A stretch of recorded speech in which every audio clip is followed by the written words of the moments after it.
All right, welcome back to Weekend Express. If you're just joining us, you're in time for a second and last hour of the show. And today we want to talk about mental health here in Kenya. And I have a great panel with me. But before that, I just want to give you a little bit about where we stand as a country when it comes to mental health. We have about 88 psychiatrists in Kenya, 427 nurses who are registered to professionally handle this, with about 14 mental health hospitals. And even within those 14 mental health hospitals, they have a bed capacity of only between 15 to 25 of them. Now, according to the Health Ministry here in Kenya, the mental health policy, which was acted in 2015 that will drive the agenda till 2030, is meant to guide the country in mental health services, which have been neglected. What are your thoughts when it comes to mental health here in Kenya? Are we taking it seriously? And even on the African continent in general? And with me here this morning, I have a great panel. Seated closer to me is Irene Kimani. She's a psychologist. Seated next to Irene, we have Eric Otieno, who is a poet. And next to Eric is Emily Wairimu, who is a spoken word artist. Thank you guys for making time on this Sunday morning to come here. Thank you for having us. Let me start with you, Irene. Help us understand the difference between mental health, or should I be more specific? Let me say depression and being sad. Because a lot of people tend to confuse being sad and depression. Let's just kick the conversation from there. Okay, thank you very much. Yes, there's a difference between being sad and feeling depressed. You know, feeling sad, you can wake up, something is not right, you've had a quarrel with somebody, or the day is just not going right, and then you feel sad, you know, but it doesn't persist.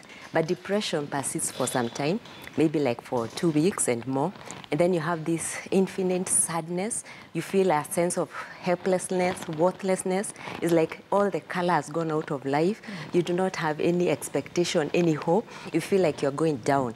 And then you start having maybe even suicidal thoughts. You don't get along with people. Something somewhere is wrong. And also for you to be depressed, it's good also to be properly diagnosed. Right. So to see a professional so that they can help you get to know what to understand within you. Right. And we'll kind of talk about the whole professional part of it. Yes, yeah. But Emily, for you, you're quite vocal and using your voice to talk about mental health here in Kenya. Yes. Emily has done a fantastic video on her YouTube channel, which we'll take a look at in just a few minutes. It's called Unmasked. But Emily, for you, why do you think it's so important, especially as a young person here in Kenya, because as the African continent, we tend to take mental health as taboo, which should not be the case. So why is it important for you as a young person to be very vocal and confident when it comes to mental health?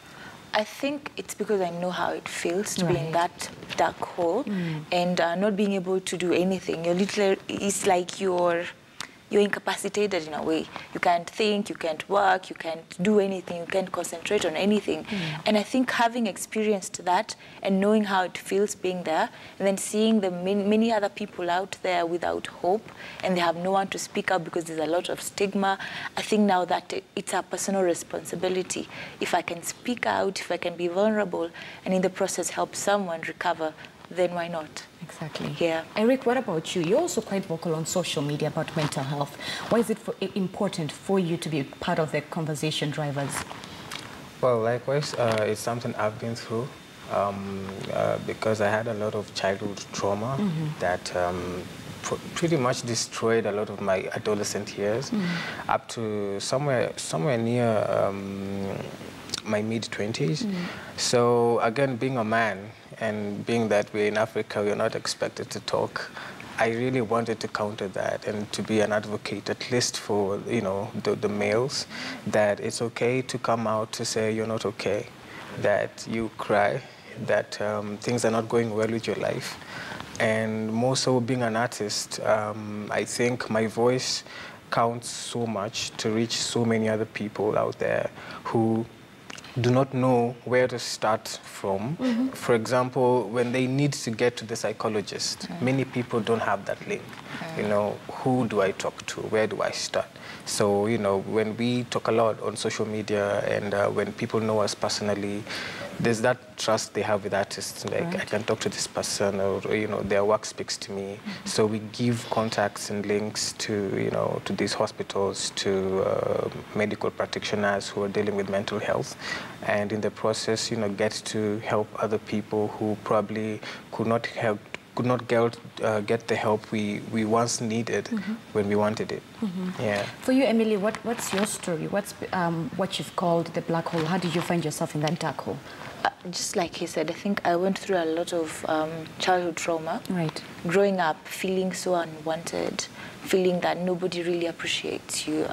You're the black sheep in the family, you know. At around 12, I wanted to commit suicide. In fact, I tried 3 times. A classmate of mine had committed suicide. He had issues with his family, and he took his life, and we went for the burial. And I saw how people were crying, and I thought, I think I want that. At least for people to notice I've been here, but nobody has noticed. But then I thought, so I tried 3 times. It didn't work. And then I thought, what if I go and nobody even notices? Because I wanted to make my voice heard, you know. To be seen. Yeah, and that didn't happen. So it's been a cycle and a cycle and a cycle until later on in 2016. I lost a sister, and that was it was really hard for me, for my family. And soon after that, my mom fell into depression. And soon after that, I also fell into depression as a result, because I kind of blamed myself. You know, when you grow up like that, you think that everything is your fault. I felt like I should have prayed enough for my sister to get well, and now that I didn't, because I was scared when I saw her in the hospital, I didn't. I was just so scared. I thought maybe if I prayed, if I wasn't scared, then my mom would be okay, then I would be okay. Because now the worst thing about it, you go see her, and then she's in her state, she couldn't say things that were really nice. Sometimes she would say things that would take you back to your childhood. And there are other things that were happening at the same time. You're in the middle of a crashing relationship. You're in a transition. You've been betrayed by people, happening all at the same time. Right. I couldn't take it until one day I just collapsed at work. I was taken to hospital in an ambulance. I had done so many scans. I had had headaches for 3 years, migraines, a break of maybe 1 month or so. But then you're used to antidepressants, that they were not working any longer. You're used to painkillers, like strong painkillers. It's not going away until the end of 2016. And I saw counselors, but it didn't work for me because I wasn't ready to let go of so much that I was holding. So I was just going because someone has referred me to them, and I don't want to disappoint them. And then they make me talk about my life, but then there's that bitterness I didn't want to let go. Until that moment, I was like, this is enough. I cannot hold onto this any longer. And that's where my healing process started. Wow. Yeah. We're going to come to now. I really want to hear your healing journey process, but take me through the 3 times you tried to commit suicide. Do you still vaguely remember it? Yes. And you said both 3 times failed? Yes, and I was so disappointed. The first time, I tried to jump into a well. I grew up in the village. Right. I tried to jump into the well, but then every time there was someone around, and then I would just pretend that, like I'm playing. The second time, I took poison, and I put it in a bottle, and I went to sleep, and I wanted to wake up in the middle of the night where nobody could hear me struggle, because I heard that people would struggle when they're dying, and I didn't want anyone to hear me to come to rescue me. But then I slept on it. Only and to then wake up again. Kamagika. Woke up in the middle of the night, and the bed is wet. I'm like, okay, what happened? And then that's the second time. The third time, I wanted to hang myself. At the back of our house, we had a swing. So I had planned how I would panda something and then hang myself and then die. But then there was a neighbor who was looking at me constantly, so I couldn't. And then I gave up. I was so frustrated. Now, later on, when I fell into depression in 2016, I didn't attempt, but the thoughts were all over my mind. I'd look downstairs, I'm thinking, how would I fall here? How would like you're constantly thinking about taking your life. Though I didn't get to trying it, I was there like constantly. And this was just at the tender age of 12? Yes, first.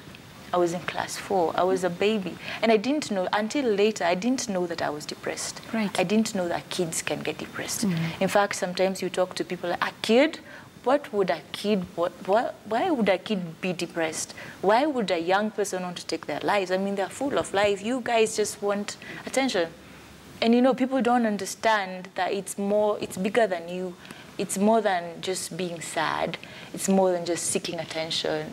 It's more than just being stubborn, you know.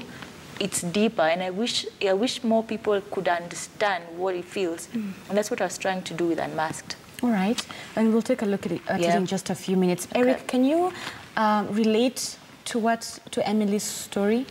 Yeah, pretty much. I think maybe that's why we're really close friends, because we know each other's stories. And I was also suicidal first when I was 16. Mm-hmm. I ran away from home a lot, became a street boy in Nairobi. And then there was another time when I actually just wanted to just self-destruct. So I stole my dad's ATM card. It was the first time I was using that thing to go, just up a land somebody doesn't know me, which was Mombasa at that time. I hadn't been there. Life is funny because you make your plans, and then, for some weird reason, you don't die. For some weird reason, you don't die like you want to. So that time when, I withdrew money, I just wanted transport, really, because you don't use money in your death. So when I got to Mombasa, I had this idea that I had friends in Malindi that time. Mm-hmm. Something just told me we could just try, get to Malindi. There could be help there. So my mind changed. That night when we were traveling, we got to Mtito Andei, and you start feeling the warmth of the coast. My mind changed, so I started focusing on, okay, fine, maybe in Malindi we could get help. And it's a very long story, but somehow, mysteriously, I got there, and the family took me in. It was still a long shot to make my parents understand that I'm going through a lot of things, and there was so much violence at home. So many of these things accumulate as you grow older, and you don't work on them. Mm-hmm. They still get to you at some point. Mm-hmm. So I remember in early 2017, I got another bout that came like with seven other demons. It was really crazy. We had just lost a very young artist. It was like the second year running in January that we were losing a young person, somebody I was really close to.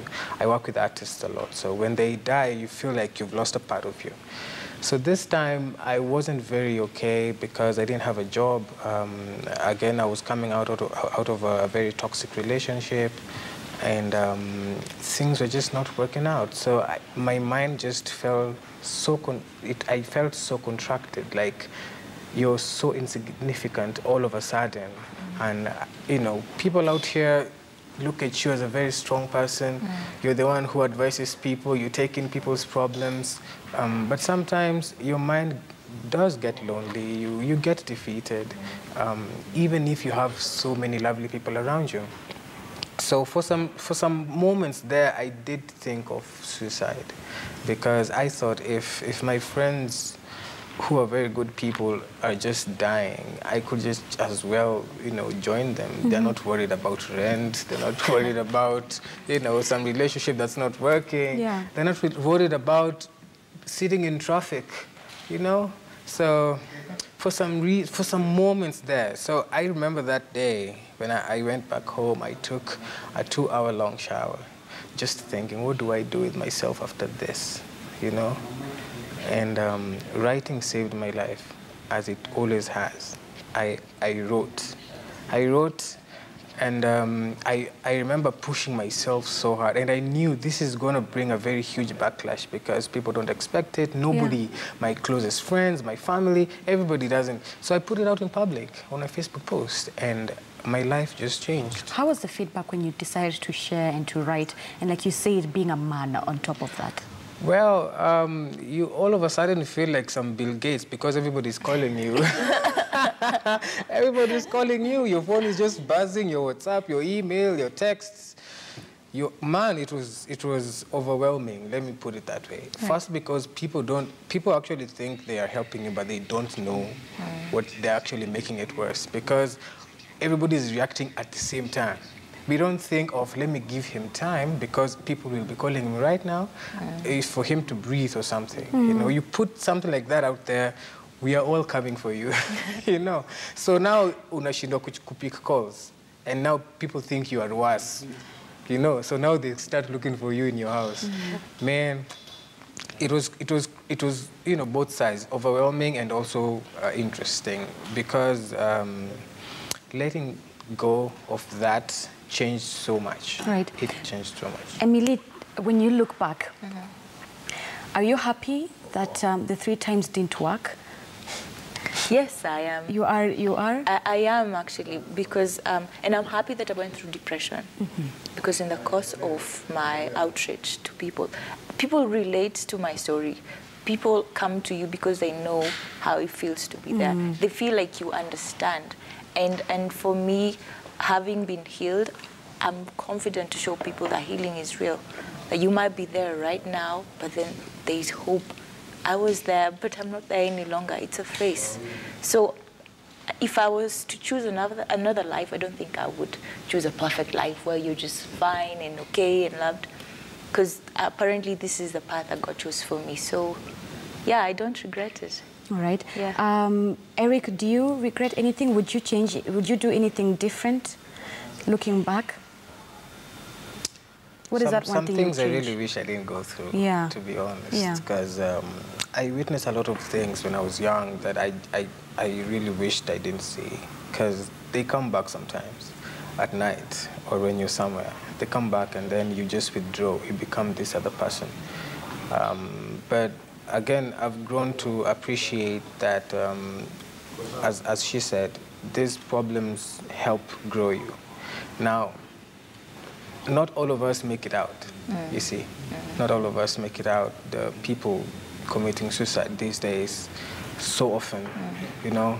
Not everybody is strong enough to get through it, and that's why we need more support systems to help people overcome depression and mental health disorders. Right. Yeah. Irene, there's something that I've gotten a lot from their stories. And first of all, I just want to tackle the issue that there's something important Emily said, that when she fell through depression, her mother as well fell through depression. I don't think we talk about that our parents as well can fall through depression. The depression aspect for parents, and I'm sure a lot of parents do not even want to talk about it because they're perceived to be strong. You cannot, how dare you fall into depression? Talk to me about how the older generation, our parents, for them, how it's different for them, and how we as younger people, as mothers, as daughters and sons can help them. Yeah, there's a lot of issues with our parents, if I'll put it that way, the older generation, because of the stigma and the discrimination that, you know, depression is something that, you know, you're called crazy, you're called the village madman or madwoman, you know. So no one wants that. And yeah, you know, and of course even the church, you know. Yeah. We want to change your mic in just a moment, so hold on to that thought just a little bit. Emily, how did you come to find out that mom was depressed? It was interesting. I didn't know much about depression, and so when mom fell into it, we thought that she's just being spiritual, because she happens to be a very spiritual person.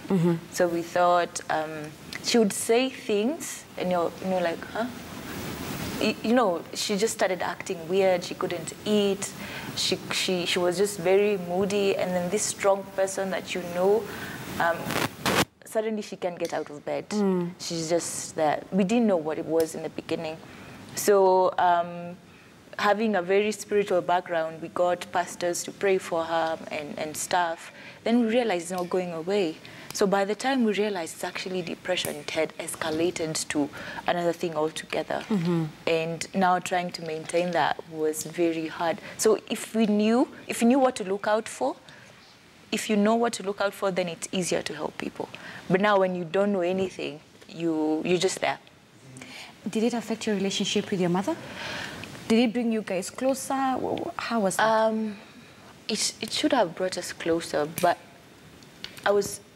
I got to a point where I decided I need to be okay first before I can take care of them. Oh, wow. I like that you needed to be okay first before you can take care of anyone else. Because most people fall into depression trying to help other people, and then it drains you. Because they're emotionally unstable, they will say things that will hurt you. Countless times I went to see mom and she's like, you're not my daughter. You know, she would say things that would hurt you. And then having come from a place where we didn't have a very good relationship growing up, she'd say the same thing she'd say back then, and then you're trying to fight that, you're trying to be okay. So for a period of time, I stayed away. And I'm like, I need to work on myself first. Before I help her, I need to be sane enough to actually help her. And then now disconnecting the fact that my mom is sick, I need to be okay to reach out. So for a period of time, I was away to protect myself for that period of time, yeah. Right. But it's better. But it's better now. All right, these are two powerful conversations that we're having here, and Emily and Rika are here, and they're sharing their story, and also Irene is here to help us understand the psychological aspect of it. I really want to hear from you. Also, if you're watching at home, make sure you use the hashtag We Can Express, tweet us at KTN News, at Zinz_K. We're taking a quick break, but stay with us.